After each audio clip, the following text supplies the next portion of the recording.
everybody, welcome to lesson 1 of Alfred's basic adult piano course, Greatest Hits, level 1. We're going to start on page 2 today with Love Me Tender, and this is a piece that was made famous by Elvis Presley.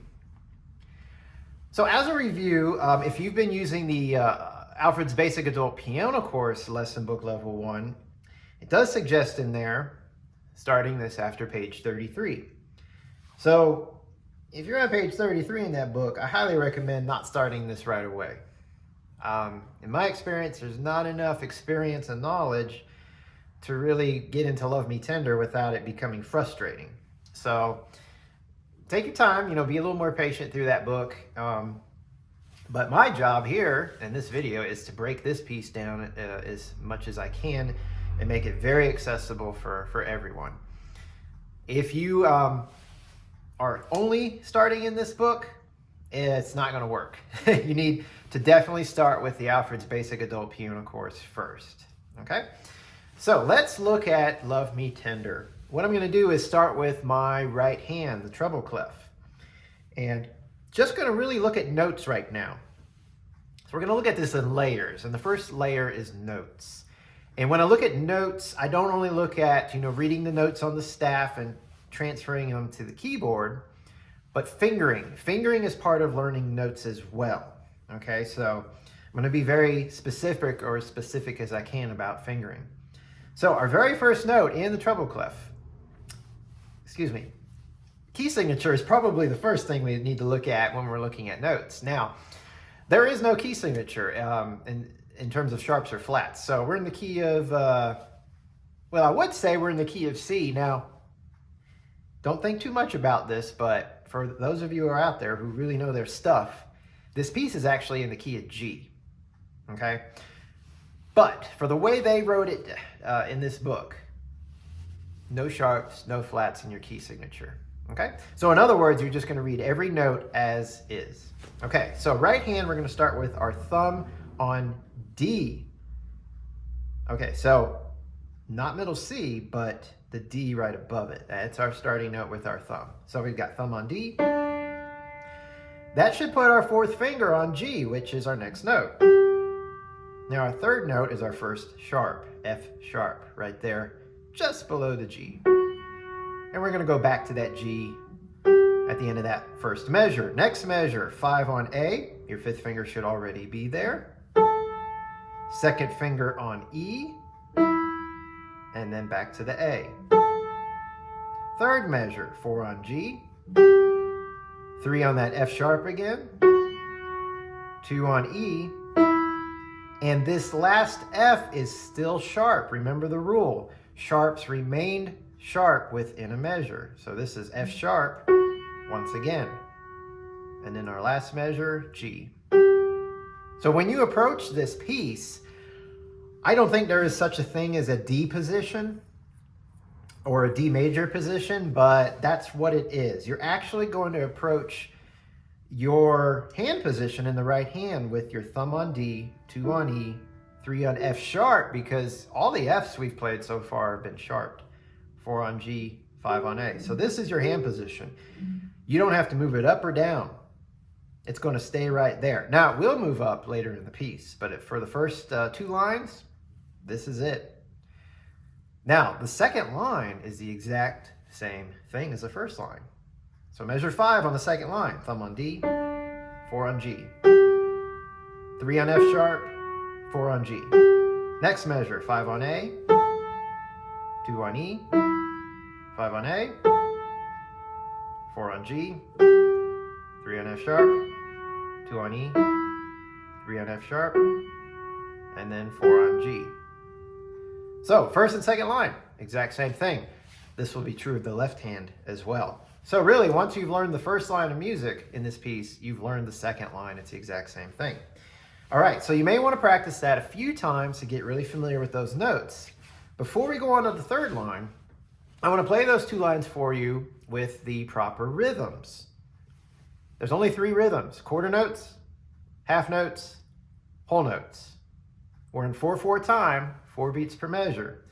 So I'm going to give a little count off. I'm going to go slow, and then I'm going to play it for you so you can hear And I'll probably specify some of those longer notes as I play them. So here we go. 1, 2, 3, 4.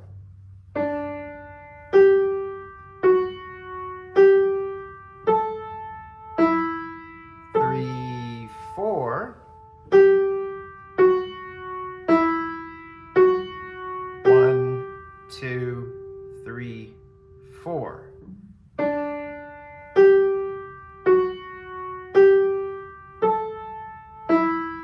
3, 4. 1, 2, 3, 4. And we'll stop right there for now. So the times I counted aloud, that was when you had something longer than a quarter note. Half notes are 2 beats. In this case, they were on beats 3 and 4, and whole notes are a full measure, 1, 2, 3, 4. Before we go on to the third line, I'm actually going to look at the left hand now in the first 2 lines. Now the left hand is pretty much in the G position. So what that means is your 5th finger is on this G, 4 notes below middle C. Okay, so that puts 4 on A, 3 on B, 2 on C, and thumb on D. Now our first measure, I'm just going to look at notes, is G and B played together, 5 and 3. Okay? You want to feel strong and confident about that. Those aren't the strongest fingers, or at least combination of. So feel very strong and secure because you want those 2 notes to sound as one. You don't want this. They need to be solid. Now the key to making that work is curved fingers, like you're holding a ball. If you have flat fingers, it gets smudged easily. Curved fingers. So that's the key right there. You use the tips, and there's actually a lot of control and power when we use just the tips of our fingers. The next measure, you're going to stay on that G. Your second finger, I said earlier, plays C. Well, it'll also play C sharp in this case. So 5 on G, 2 on C sharp. You're thinking, that sounds weird. Well, when it's out of context, yes, it sounds weird. When you play the entire piece, it makes more sense. Okay, so that's our second measure, G and C sharp. Now our third measure is C natural and D. So that's 2 and 1. So your second finger was on C sharp, just slide it down to C natural, and your thumb joins for C and D. And the last measure, you're still going to play D with your thumb, and your third finger is going to play B. So you've got B and D. So let's review that one more time. Back to the first measure. We've got 5 and 3 on G and B. Next measure, we've got 5 and 2 on G and C sharp. Third measure, 2 and 1 on C and D. And the last measure, 3 and 1 on B and D. And like I said earlier, the second line is the exact same thing. Now the good news is your left hand is playing whole notes. So the hardest thing when you put hands together is really beat 1 of every measure, because beat 1 is where the transitions occur. That's where the changes occur. So as I put my hands together, let me explain that. So you have all the time in the world to start the piece. Make sure you've got 5 and 3 in the left hand on G and B.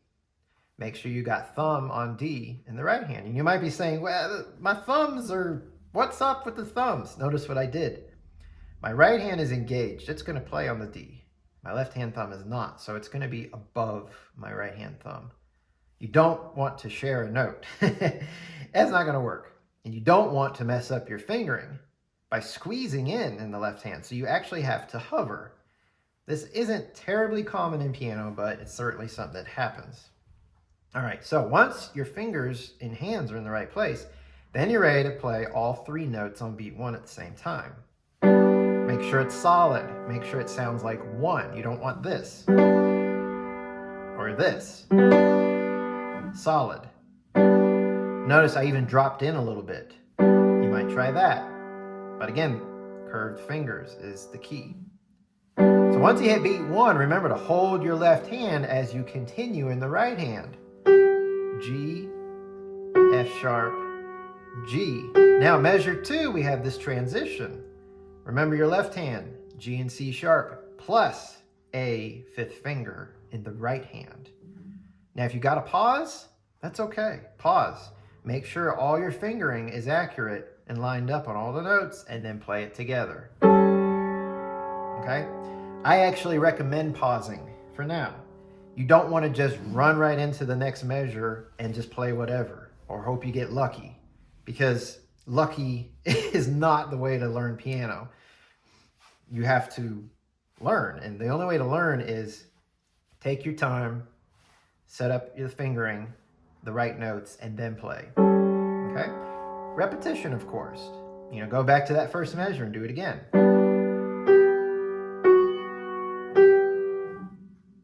Make sure it's solid. Do it again. And the more you do it, the faster you'll get there without any pause eventually. So when you get to that point, you're good to go. Okay? So continuing on, we're on measure 2. Remember, hold the left hand. Go to E in the right hand, and then A, we said, is on beats 3 and beat 4. Now the third measure is the next transition. So again, line up everything. 4 on G in the right hand, 1 and 2 on D and C in the left hand, and then play. And then continuing, F sharp, E, F sharp, and then our last measure. Okay, so with every measure, it's going to be the same thing, at least in this piece. It's beat 1 that's going to be the hardest when you put both hands together, because beat 1 has all the transitions. So like I said, take your time, make sure everything is lined up. I'm on measure 2 right here, and then play. You got to make sure everything's in place. Don't just go for it. You're going to mess up. It happens to everyone, so that's just part of the experience. Focus on the first line, because once you've got the first line, you've got the second line, okay? But I will add one thing, but work on the transition from the first line into the second line. Because remember what I said, when you start the piece, you have all the time in the world to line up everything and then play. But when you're going into line 2, you don't have all the time in the world to go to this. You're coming from this at the end of the first line. Now you have 4 beats, that's great, you have time, but you don't have all the time in the world. After beat 4, you gotta be ready to go. So that's another transition you gotta work on, going from the end of the first line to the beginning of the second line. All right, so that covers the first 2 lines. I'm gonna come back again and play it in tempo, hands together. And just to remind everyone, the piece does say slowly. So fortunately, you don't have to work this up to a really fast pace. Like some other pieces in the book, this one goes slow. Let's jump down to the third line. Now, measure 9 is the chorus. All right, the chorus, as you know, is like the main part of a piece, the catchy part, the part we hear over and over. What we just learned a second ago was the verse 1 specifically, well, and verse 2. So the chorus in the right hand starts with the third finger on B. Okay, now, transitions. The right hand ended the second line with the 4th finger on G. Now, the B, I can't reach it. I mean, I can, but this is not easy to do. And they don't want our 5th finger on B. They want a strong finger like 3. Why is that? Look how many Bs we're playing. The first 2 measures are all Bs, so 3rd finger is nice and strong. So you've got 4 beats to do it in, but you're going to have to move that right hand from your 4 on G to 3 on B. Okay? So, starting at measure 9, the chorus. This is the right hand. Like I said, you've got 4 Bs in a row. They're all quarter notes. The next measure, 3 Bs. Notice the third one is a half note. And you still have a B on beat 1 in the third measure. That puts 2 on A for the next note. Thumb on G, back to A, and the 4th measure, we're back on B. Still the 3rd finger. The last measure, B again, and again. Then we go to C, back to B. Now measure 14 is a little tricky, 2 on A, but that thumb has to stretch down to E on beat 2. And you're not coming back to 2 on A, you're going to 4 on A.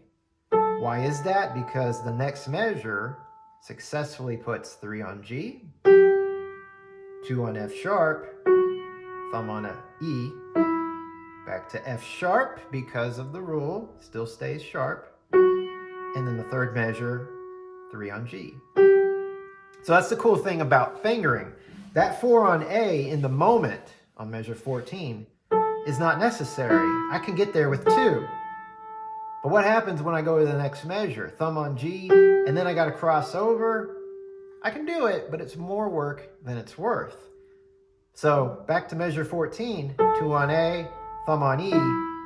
4 on A is much easier because now my fingers are in place for all these notes. That's the thing about fingering. Fingering rarely is about what's happening in the moment. It's setting you up for what is to come. Now, the two measures there, 15 and 16, you'll notice above it there's a bracket. Measure 15, there's a little number 1 in there, and it says play first time only. Whenever you see this in music, this bracket, it literally means you're going to play those two measures under the 1 bracket the first time through. So what does that mean is you're starting at the beginning of the piece, right? You play measure 1, you play the first line, the second line, the third line, the fourth line up to the repeat sign where I just stopped. You're going to repeat back to the beginning, and you're going to play verse 2. You can look at the lyrics and notice there's a second verse. Same notes, but different words. This is the second time you're playing it through. So when you get down to measure 15, it says play first time only, but you're playing the second time. So at the end of measure 14, you're going to skip over to the second ending. The last two measures where there's a 2 bracket and it says play second time. So again, measures 15 and 16, you only play once. Only once. All right? Let's go back and review the right hand one more time, starting at measure 9. Okay, so actually, in fact, what I'm going to do is give a count off and just play it very slowly this time. 1, 2, 3, 4.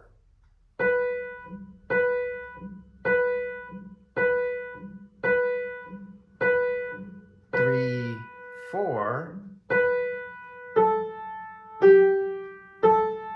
1, 2, 3, 4.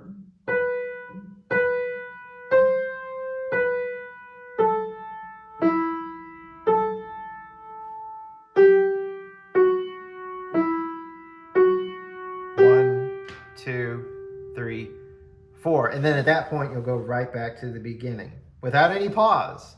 That's the other. So here's another transition. So 1, 2, 3, 4. 1, 2, 3, 4. You'll notice that your third finger was on G. When you go back to the beginning, your thumb's on D. Not difficult, but right now, your thumb is on E, so you're going to have to shift a little bit. Thumb on D, and then shift your fourth finger as well. So you're changing hand position slightly in the right hand in that transition. Before we look at the very last two measures in the right hand, let's go back to measure 9 and look at the left hand. Now, the transition into measure 9 for the left hand is not too difficult. Measure 8, at the end of the second line, we had B and D. 3 on B, thumb on D. When you go to measure 9, you're still playing the D with your thumb.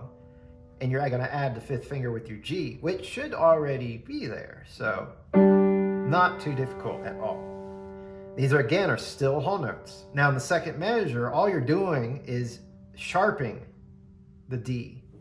Now here's something I want to tell you about this. The G and D to G and D sharp can be an easy or tricky transition.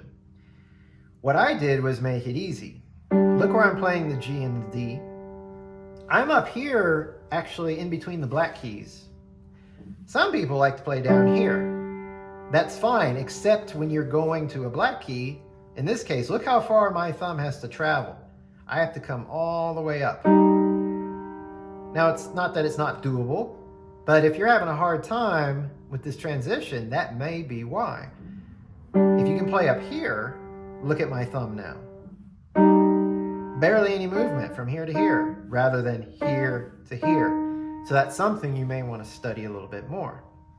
So after the second measure, we're going to go to middle C and the E above that in the third measure. So really your thumb kind of slides off the sharp and over to the E. So again, middle C and E with 2 and 1. Normally 2 and 1, we're playing 2 notes together like that. This is an interval of a third, but very doable with this fingering. The thumb can stretch very far, so not a problem. Fourth measure, we're back to where we started, G and D. Now this next measure is one of the few measures that doesn't have a whole note in the left hand. For 2 beats, you've got G and D, and you actually go to G sharp and D. Now they have you doing your 4th finger, so right here's my 4th finger, and that works out very, very well. In fact, it's good for the next measure, measure 14 at the bottom, A and C. So my 4th finger can slide to the A, and 2's already on middle C. So I'm right there for that fingering. And measure 15, I'm already on middle C, and then thumb on D. And measure 16, I'm already playing the D, and 3rd finger should be above the B. So again, fingering is really important here. The fingering they've written is really good. It sets you up for what's to come. You should already be in place for a lot of this. So back to measure 9. Once again, we've got G and D, 5 and 1. G and D sharp. Mind your thumb on this, where it's at. Third measure, middle C and E, 2 and 1. Next measure, back to G and D, 5 and 1. Last measure, still on G and D. G sharp and D, 4 on the G sharp. Measure 14 at the bottom. A and C, 4 and 2. Slide that 4 right to the A. Measure 15, middle C and D, 2 and 1. Measure 16, B and D, 3 and 1. Okay? And like I said, they're all whole notes except measure 13. Those are half notes. Now, the challenge, of course, is putting the hands together. It's very similar to what we talked about in the first 2 lines. The transitions between each measure. Although measure 13, the transition also is on beat 3. You've got some changes there in the left hand because of the half notes. So measure 9, let's look at this hands together. You don't really have all the time in the world, but you know, when you're first learning it and you're starting there, sure. So because you know you have the transition from measure 8. So it's always good to practice going from measure 8. So here's your, let's see, here's your fingering at measure 8. The left hand, 3 and 1 on B and D. The right hand, 4 on G. So the transition here is not difficult in the left hand. We talked about that. You're just going to G and D. But your right hand, you've got to bring that 3rd finger up to B. Okay, so that's a little tricky. So you're here on measure 8, and you're going to go here on measure 9. So you may need to practice going back and forth many times. Just get a feel for what that's like, because you've got 2 hands doing different things. We're not programmed really to do that easily, so this takes some work. Once you're there on measure 9, let's continue very slowly. So again, one sound, all 3 notes at the same time. Now the good news is you stay on that B in measure 10, focus on the D sharp and the thumb in the left hand. You're still on the B in the right hand in measure 11, focus on middle C and E in the left hand. Continuing in the right hand, A, G, A. Now, both hands are going to change in measure 12. Now Now the good news is it's the exact same notes and fingering back on measure 9, so it should feel a little bit familiar. Measure 13, you're starting in the exact same place in both hands on beat 1, so that's good. Beat 3 is tricky. I gotta move to 4 on G sharp in the left hand and 4 on C in the right hand. Now the good news about that is 4th finger in both hands are moving, so both are engaged. What feels weird about it is the 4th finger in the left hand's on a black key, 4th finger in the right hand's on a white key. So it doesn't really feel balanced. So get a good feel for that. Again, solid, curved fingers, be in control. The last note, you're back to 3 on B in the right hand. Measure 14 is tricky because you've got a lot going on. Left hand, 4 and 2 on A and C, and 2 in the right hand on A, which should be right there. Now the good news is your left hand's done. You're just going to hold it. But the right hand has to stretch thumb on E. And then remember this change right here, 4 on A. That's big. You really want to make sure you get that 4 on A, because now you're set up in both hands for measure 15. Right there. Left hand C and D, 2 and 1. Right hand 3 on G.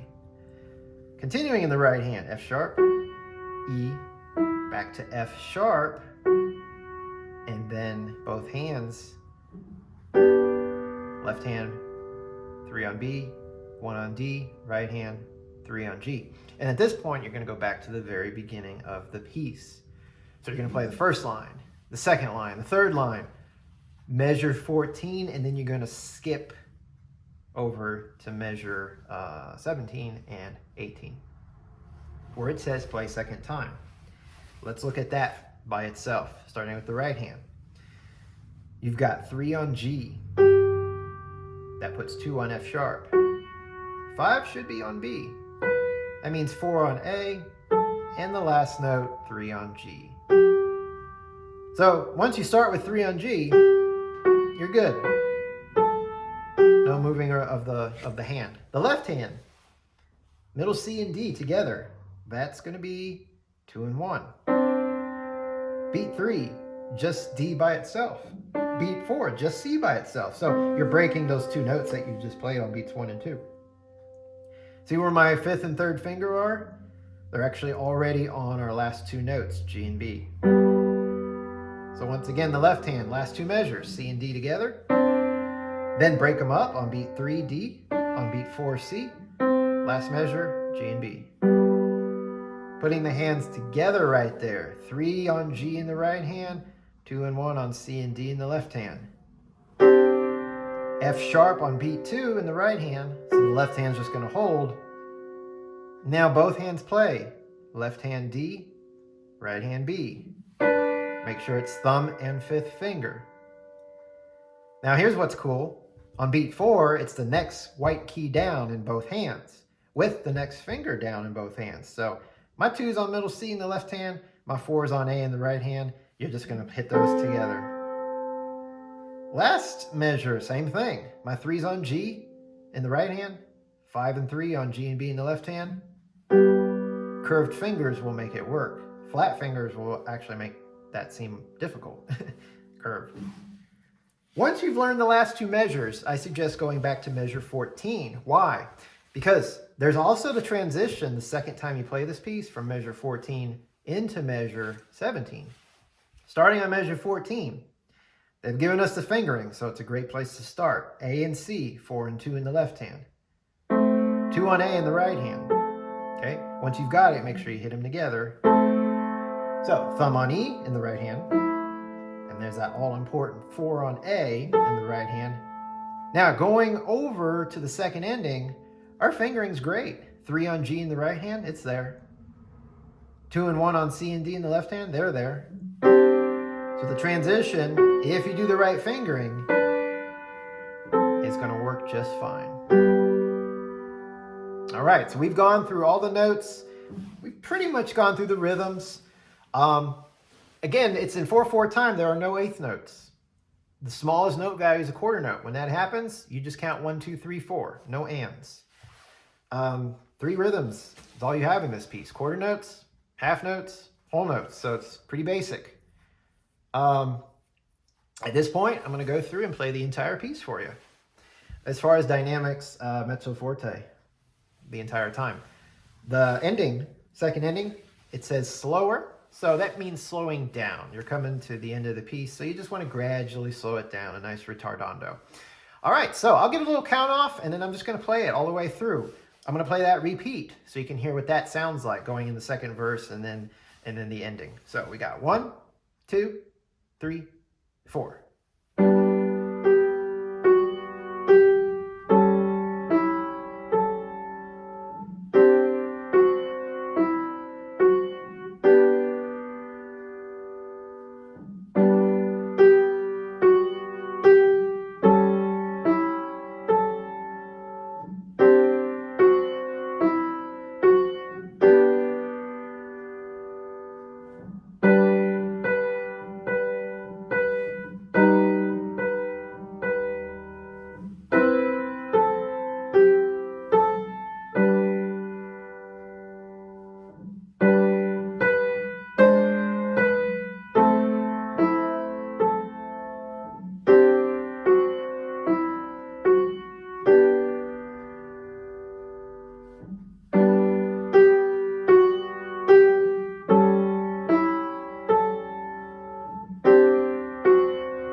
And that covers Love Me Tender. So I wish you guys all the best as you learn this piece. Do take your time and be patient with yourselves. It's not an easy piece, especially if you're starting right after page 33 in the Alfred's Basic Adult Piano course. However, if you're into lesson 50 when you're following my videos, you'll be more than ready for this piece. So again, I wish you all the best, and I look forward to lesson 2, and we'll hit page 3, Edelweiss.